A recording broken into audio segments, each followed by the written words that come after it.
Welcome to GCCars. My name is Eric and this is the all-new 2022 Nissan Pathfinder. More specifically, the top trim, fully loaded Pathfinder Platinum. Now, midsize SUVs are really important right now because first of all, they're all the rage. Everybody wants to have one. And secondly, there's a lot of really good SUVs out there. For example, the Kia Telluride we've had not too long ago is widely regarded as being pretty amazing. So can this all-new Pathfinder compete with the best midsize SUVs out there, or will it fall short? I can't talk. Will it fall short in certain regards? We'll find out in today's review. As always, we're going to take a look at the exterior first, then we're going to take a look at the interior, and then we're going to drive it, and finally, we're going to sum it all up, compare it to the competition, and see if it's worth the money Nissan wants for it. But first of all, let's start off with the exterior. Now, bit of a weird thing for me here is I kind of cannot make sense of how the Pathfinder looks in general. What I mean by that is if I were to go away from this and you asked me to draw it, I could not draw it. I don't know, I can't get the design of the Pathfinder in my head. Like it just, I don't know. It's very hard for me to see how it actually looks. If that probably makes no sense to you. Maybe like one or two people can relate to me, so thank you for that. But I don't know, it's just, I think maybe it's a little busy for me because you have like chrome up here, no chrome up here. Then we have no chrome at all in this window, then we have more chrome down there, we have edges everywhere. I don't think really it is that though, I just don't know what it is. But let's look a little bit more detailed at it, and I think then I can probably digest it a little easier. First of all, really nice color. This is Scarlet Amber tint coat with the dual tone black pearl roof. Looks really nice. I love the colors. Very nice and flaky here in the sunshine. We get like deep, rich, dark reds with like the flaky, sunny reds. Nice. Looks good.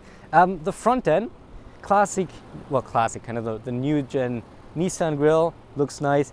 Headlights, I like the shape, but I think if you look a little bit more closely at the headlight assembly, it's a little too busy for me. There's just a little too much going on because you got lines going this way, you got lines going this way, now you got more lines going that way, more lines going this way.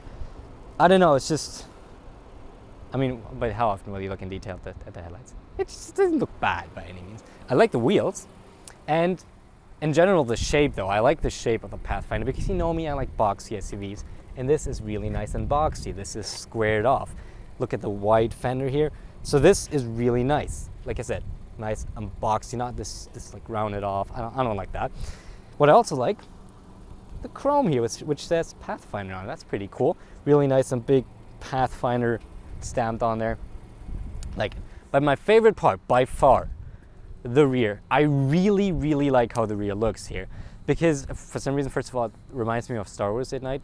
I don't know why, but it does. I think it's just probably the wide taillights, which look really good. But no, the rear is very nice, very boxy, but it's also very clean. There's not much going on. It's like a lot of surfaces that aren't interrupted. And you got the big Pathfinder there, you got the headlights just kind of wrapping in with the black trim.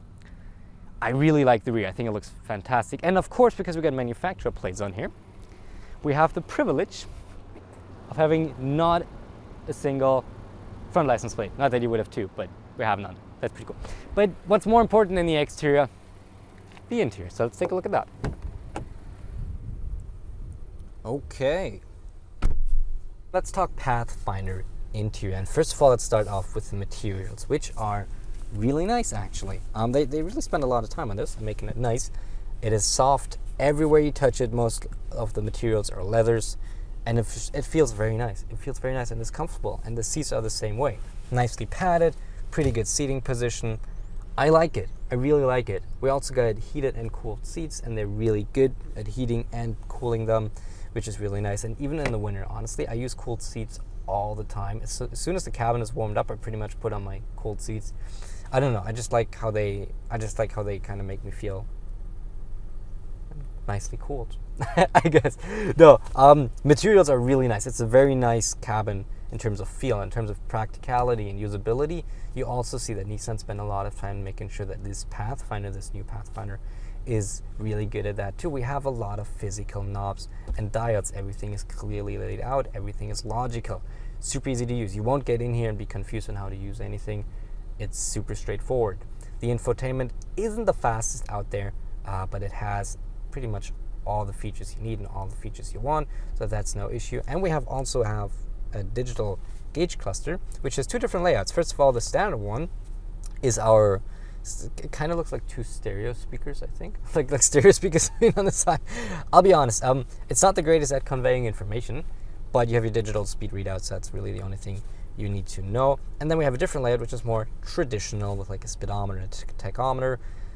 Doesn't look the greatest, I think, in the colors and the graphics that Nissan chose. But like I said, the screen itself, but both screens, good contrast, good color, work very well, decently fluid, except for the infotainment being a little laggy, but it's all right. And no, you can. I always like when you can choose between which setups you like. I picked the stereo one, despite it being not the most, the best in terms of like conveying information. But I think it looks really neat.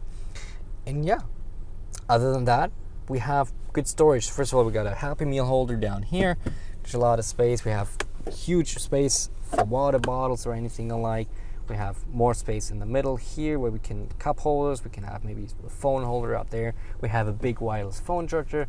My S21 Plus fits easily, and honestly, you won't be having any issues fitting phones over the next couple of years in there. So maybe an S24 Ultra, whatever it will be, or an iPhone 15 should still fit in there. No issue. Thank you, Nissan, for making that big enough, because that's like literally my number one complaint in interiors these days, is that phone chargers are just too small most of the time. Good connectivity in terms of charging options, and we have a big center console. Just a couple more things. Little dial down here to select our drive mode. Always like those, always feel good. Got a good nice sunroof, which is big, lets a lot of light in here. Of course, that always makes the cabin feel a bit more bigger, right? A bit more airy, I guess. And lastly, our Bose sound system that we have in here is pretty decent. It's not the greatest ever, but it's pretty good. But I think that's it with the front row. Let's take a look at the second row, because that's pretty important in a midsize SUV. Okay, now in the second row here, this Platinum is equipped with the captain's chairs. In different trim levels, you can get bench seats, and you can seat up to 8 people here in the Pathfinder. Like this, you can seat up to 7. 2 cup holders right here. We got a bit of a storage in the center console, and we got our own climate controls, heated seats, both of them, by the way. Got USB-C, regular USB, then get an outlet, so connectivity is pretty good. In terms of storage, a bit more here on both sides.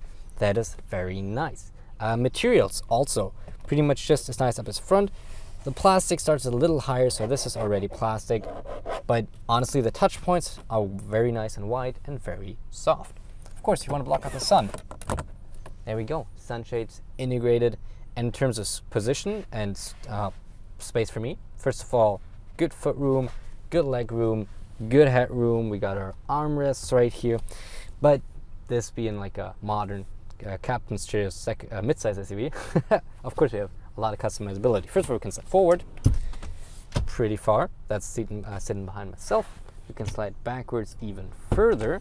And then, if we don't like the seating position, just recline. And you can see I can be so comfortable. I wish this would go a little lower, because this is kind of high, but still, like, this is just very, very comfortable. And then you put on the heated seats, you have your view out of the sunroof. Yeah, this is comfy. This is comfy. I planned on just kind of saying 2 or 3 sentences, giving you some B-roll of the the third row, because I'm trying to cut down on the length of these videos because it's kind of getting out of hand. But we got to talk about this third row, so I don't think we should go ahead with that. Let's just lower this one first. How do we get in there? Pretty simple, actually. First of all, you do this. I got to watch out for the cable right now, because I'm a little more cable bound this time around. So just put that around, and we have a button here in the back, which we can just press. There we go. And now we have very easy access into the third row. Let's give you a bit of a better view here. Plopping that forward, so now you can see me. And let's put this seat back. So this is all the way back. This is all the way back on that seat, so you can see I'm a little cramped. But we can just change that by, of course, that wouldn't necessarily be us doing that, but put it into a reasonable position. That's not all the way forward, that's the reasonable position. And would you look at how much room I have? Look at this, so much room. Headroom is good. I have seat room to the side, and of course also here we can recline. Look at this. Look at this. That's why you thought I would say something bad about this third row, didn't you? No, this is amazing. Like, the floor is just a tiny bit higher than the second row too, so my knees aren't too high. The only slight issue is I don't have that much space for my feet, so I have to kind of like put them right together and under the seat, but that's normal for third row. Other than that, this is amazing. I have so much space back here. I have a USB charger, I have a speaker, I have a window, I have 2 cup holders. I'll be entirely honest with you guys, I could ride in here for very long. Normally I give you like an estimate of I could ride in here for maybe like, you know, like 20 minutes or maybe an hour. No, I could ride in here. I could genuinely ride in here for a long time and do a trip, because this is comfortable. This is actually very comfortable. The best third row I've been in so far. Very, very good. Okay, no, there's maybe the Tahoe, But in terms of mid-size SUVs, none other has a beat. Very good. But let's take a look at the trunk, and then we go driving. Konnichiwa. Excuse my less alluring pose this time around. I couldn't lay sideways on this one because we only have 16.6 cubic feet of space in here with the third row up. But of course, if we put that one down, first of all, down with the headrest, down there, down with the headrest, 1 and 2, down there, we get 45.0 cubic feet. And if we put down the second row, we get up to 80.5 cubic feet of space. The Telluride has a little more, but it's not really that much. Anyhow, let's go driving. And now on the road in the 2022 Pathfinder, let's turn right here, because as always, we will start off with a little acceleration run. We got a 3.5 liter V6 in here, naturally aspirated, 284 horsepower and 259 pound-feet of torque. That all is mated to a 9-speed transmission, which sends the power to all 4 wheels. But let's see what that translates to, right? So first of all, let's put it into sport with our dial down here, and now we'll want to go into VDC settings, off. That will turn off our traction control, and let's see how quick we will be accelerating. Start, stop, off, of course. Let's come to a halt.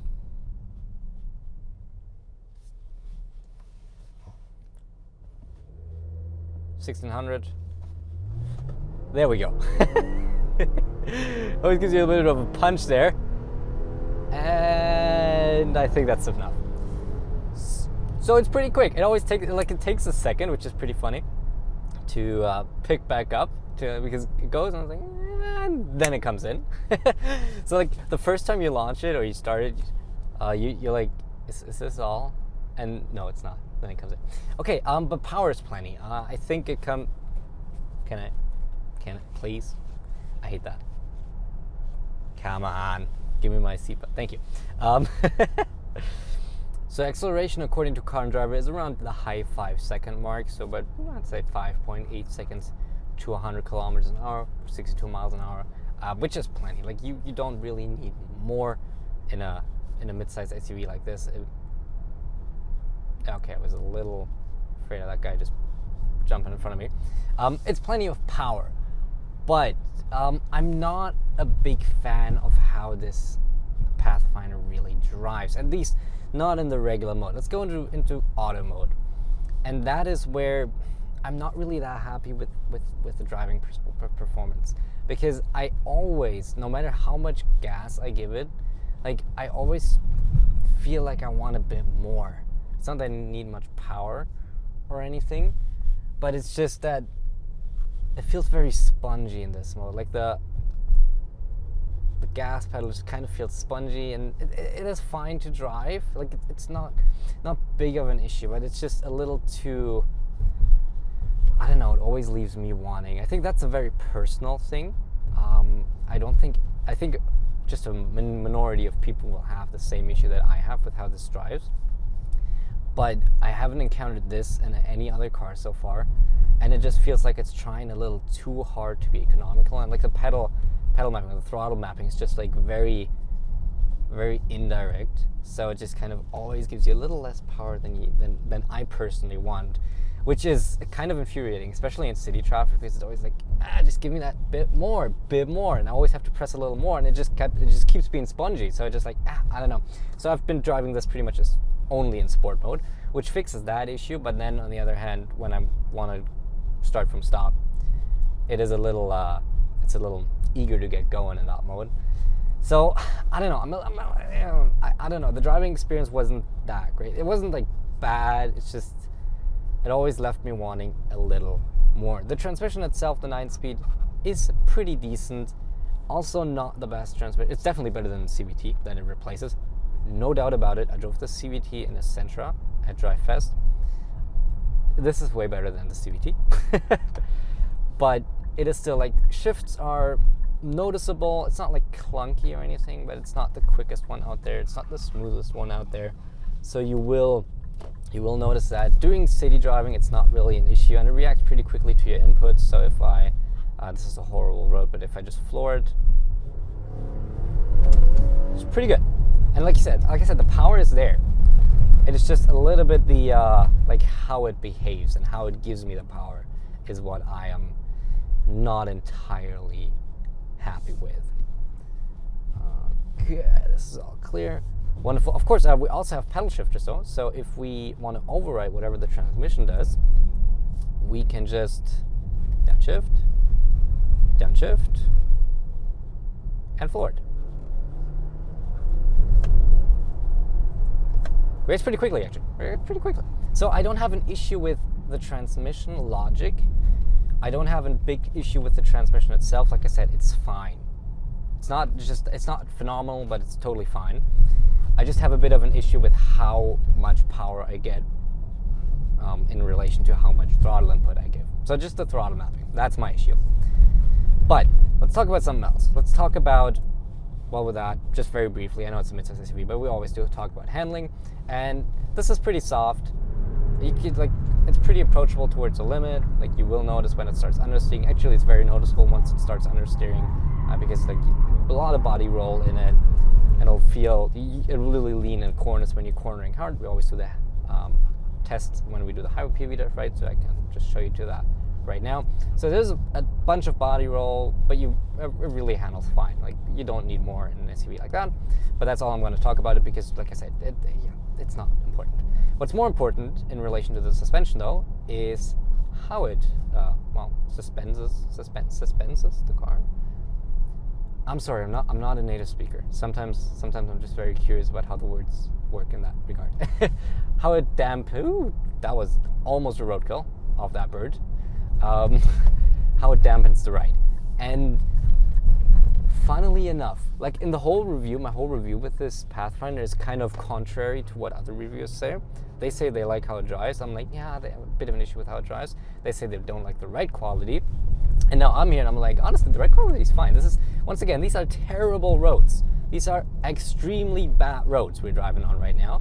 But it's very comfortable inside. Yeah, there's some vibrations, but once again, they mostly come from my camera arm. The car itself only has some minor vibrations up here and up on the other side there from the sunroof, I suspect. So there's just very minor vibrations, but comfort levels are really good. I at all times was very comfortable, and I just got out of the Volvo XC90, which was really, really good, had the air ride and all that. So normally in those situations, especially if you come at a luxury car with air ride into like a regular car, that's when you notice most of the time, like, oh wow, this is rough, oh wow, this is loud. This didn't happen here, honestly. I was very, very pleasantly surprised by how comfortable it is. And like, there's some big bumps right here, and they just kind of hops over that. That's why there's so much body roll, right, during the handling, because it's a little softer, and that, you notice that. It's very comfortable. In terms of noise, I just kind of briefly touched upon that. Noise levels are also pretty good. Of course, like I said, it's not a luxury car, but there's no, you don't get into this and get shocked.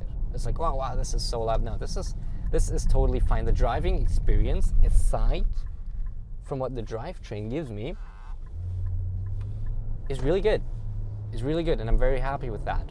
Which leaves us with tech. Of course, we have like all the good systems around us. So we have like the emergency braking, the blind spot monitoring. Like, I really can stop mentioning these because you all know we have them. We have pretty good cameras. We have like a top-down 360 view. We have front camera, rearwards camera. Not the highest resolution out there, but not to an extent that I would say like it's an issue. Very clear. I can see everything I need to see, and they're helpful. A little laggy, which is, I don't know, they're like half a second behind, which can be critical, because if you rely too much on those, and you think there's still, I'm not going to show it, like you think there's still like 2 feet of space, but you're already like half a second further, so there's only 1 feet of space. 1 foot of space. That is important. So I wish it wouldn't be a little laggy, but it's fine. It's just a thing of getting used to it. And once you notice, oh, there's a bit of a delay, you adjust to that and it's fine. We also have the steering assist in this one, which is the first time I had one, a Nissan which had it. And we've tested that also in the highway POV drive, right? If you want to know a bit more in-depth information or see it in action, just watch that. That's why I do the POV drive, so we get a bit of a variety of content and you can see the car in action. Works decently well. It just always a little far to the left. It kind of orientates itself. I think that's the correct word. Always a little further to the left than I wanted to, and it's not always doing a perfect job of centering itself.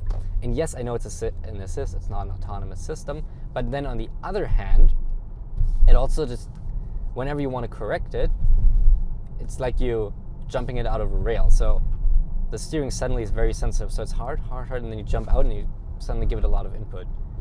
I'll show you that in the highway POV drive, and if I have footage, I'll just overlay it right here. But so that's the weird thing, because if it's a driving assist and not meant to be driving itself, it would just be nice to just give it slight adjustments here and there, but with the way it works, it's kind of hard to do a slight adjustment because then suddenly it steers in a lot. Once again, not a minor issue. I'd rather have the system than not have it. It is very nice, especially in traffic jams, to have it, but not quite on the level, actually quite a bit away from the level that Hyundai, Kia, Genesis, for example, deliver. But I think that already sums up everything I wanted to say about the driving segment here in the Nissan Pathfinder. So I would say we would just sum it all up in the final thoughts. Okay, final thoughts on the 2022 Nissan Pathfinder Platinum. And in a segment that has been so heavily dominated by the Telluride for a couple of years now, this is the first SUV that I've driven where I say, honestly, this one ties it. This one is just as good as the Telluride. There are a couple of pros and cons that each have, which kind of make you choose maybe one over the other. But at this point, honestly, it is so close that it's just down to personal preference, and I wouldn't fault anyone to go over one, take one over the other. Now, what are the pros and cons? Well, the Telluride has a little bit more storage, for one. It's just a couple cubic feet here and there, but it is still a bit more storage. But on the other hand, the Pathfinder has the better third row. If you occasionally, or frequently even, haul maybe older teenagers or adults in the third row, you definitely want to take the Pathfinder over the Telluride. It just was so comfortable back there. In terms of interior, quality-wise and material-wise, they're equal. But I personally prefer the design, interior and exterior design of the Telluride just a little bit. But the Telluride, for example, has analog gauges with a screen in the middle, while the Pathfinder has a full-on screen. So that's, again, a slight victory for the Pathfinder there. In terms of tech, the Telluride is just a tiny bit better, and drivetrain-wise, I also prefer the Telluride just a tiny bit. But like I said, it is insanely close on all these, like in all these aspects. Now you might be thinking, okay, which one would you take? Which one would I take?